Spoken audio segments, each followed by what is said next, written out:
Hello, जय हिंद, नमस्कार दोस्तों। कैसे हैं आप लोग? उम्मीद करते हैं अच्छे होंगे और पूरा मन लगाकर तैयारी में लगे होंगे। दोस्तों, हम स्टैटिक्स जीके का प्रश्न लेकर आए हैं दोस्तों, जो कि सही प्रश्न आपके लिए बहुत ज़्यादा महत्वपूर्ण है। तो आइए देखते हैं स्टैटिक्स जीके का पहला प्रश्न।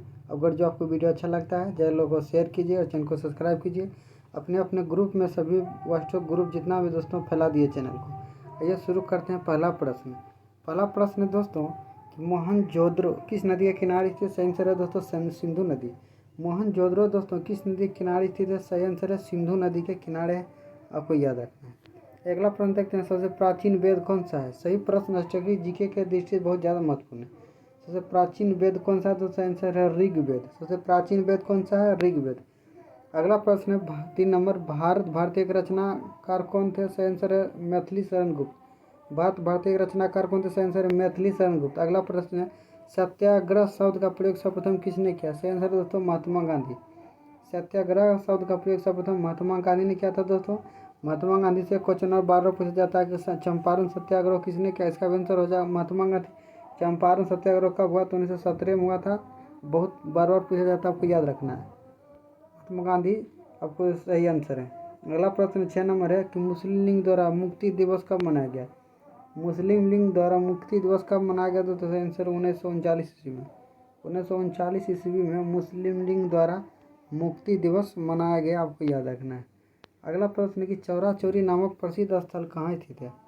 चौरा चौरी जो कांड हुआ था दोस्तों, उससे संबंधित प्रश्न है कि चौरा चौरी नामक प्रसिद्ध स्थल कहाँ है?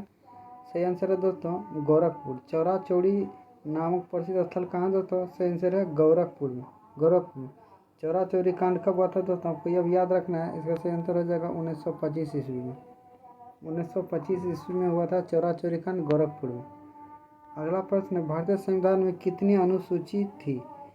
मूल संविधान में कितनी अनुसूची थी? सही आंसर है 8 अनुसूची। मूल संविधान में 8 अनुसूचियाँ थी, आपको याद रखना। अगला प्रश्न है कि संपत्ति का अधिकार कैसा अधिकार है? संपत्ति का अधिकार दोस्तों कानूनी अधिकार है। पहले वैधानिक अधिकार था दोस्तों, लेकिन अब कानूनी अधिकार है। संपत्ति का अधिकार कैसा अधिकार है दोस्तों? सही आंसर है कानूनी अधिकार। अगला प्रश्न है कि 42वां संविधान संशोधन कब हुआ? सही आंसर है दोस्तों 1976 में। 1976 में हुआ 42वां संविधान संशोधन। 1976 में हुआ। 42वां संविधान संशोधन को लघु संविधान भी कहा जाता है।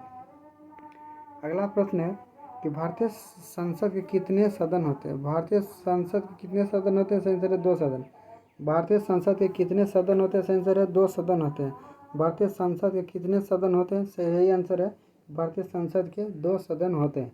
अगला प्रश्न है, संसद के वेतन का निर्णय कौन करता है?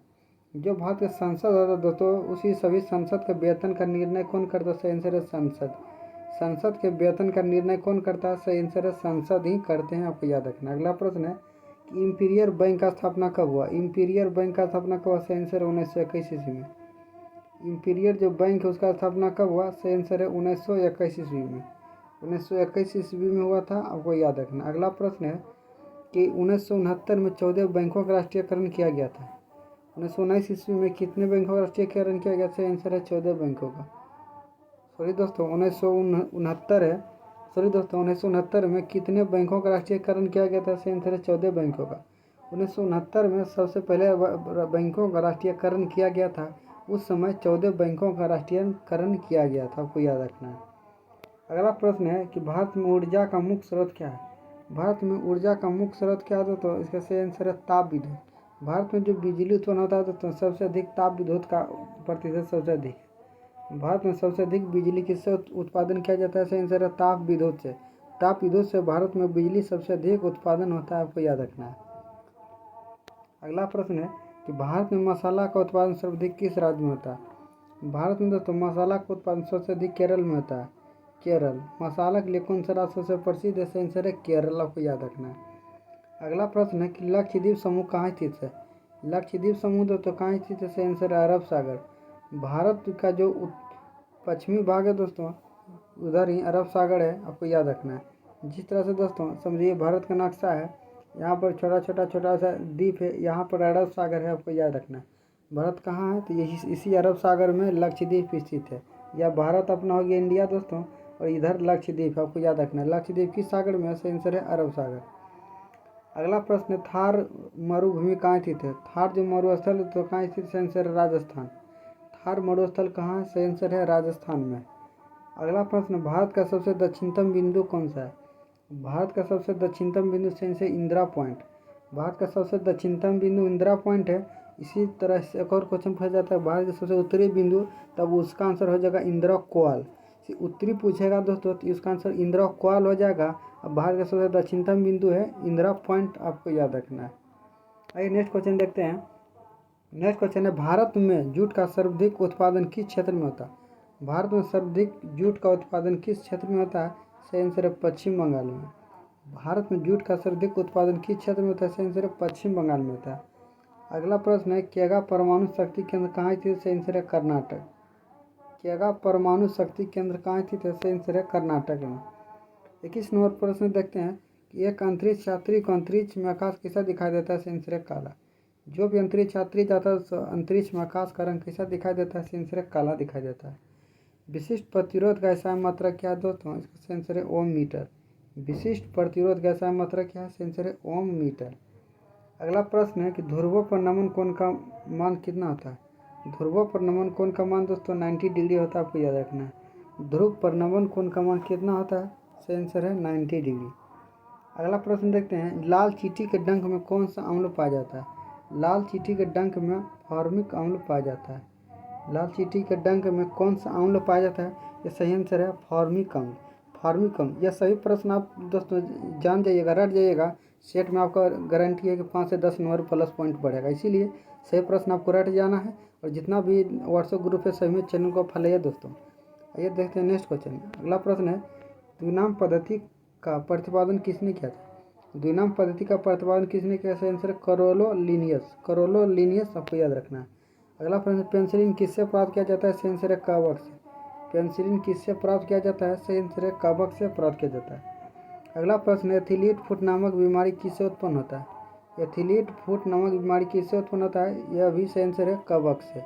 कवक से। अगला प्रश्न है कि कालाजार बीमारी किस प्रोटोजोआ के कारण होता है? कालाजार जो बीमारी है किस प्रोटोजोआ के कारण होता है?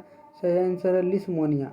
कालाजार जो बीमारी है दोस्तों किस प्रोटोजोआ के कारण होता है? सही आंसर लिस्मोनिया के कारण, लिस्मोनिया। अगला प्रश्न है, भारतीय पूर्ण जागरण आंदोलन के पिता कौन थे? भारतीय पूर्ण जागरण आंदोलन का पिता कौन थे? सही आंसर है दोस्तों राजा राम मोहन राय। राजा राम मोहन राय। भारतीय पूर्ण जागरण आंदोलन के पिता कौन था? सही आंसर है राजा राम मोहन राय को भारतीय पूर्ण जागरण आंदोलन के पिता कहा जाता है। अगला प्रश्न है कि मोपला आंदोलन कब हुआ दोस्तों? मोपला आंदोलन कब हुआ दोस्तों? सही आंसर 1921 में कहा हुआ केरल में। कभी कभी दोस्तों इसका आंसर मालाबार भी देता है, क्योंकि केरल का जो समुद्र का पश्चिमी तट है उसे मालाबार तट के नाम से जाना जाता है, इसीलिए मालाबार भी इसका सही आंसर हो जाएगा। मालाबार भी सही आंसर होगा, आपको यह भी याद रखना है। मोपला विद्रोह कहाँ हुआ था दोस्तों? तो मालाबार में भी हुआ था, केरल में हुआ था। मालाबार। मालाबार केरल का जो समुद्री तट का पश्चिमी भाग उसे मालाबार तट के नाम से जाना जाता है, या आपको याद रखना। तो कोंकण तट भी है दोस्तों, कोंकण तट और मालाबार तट आपको याद रखना है।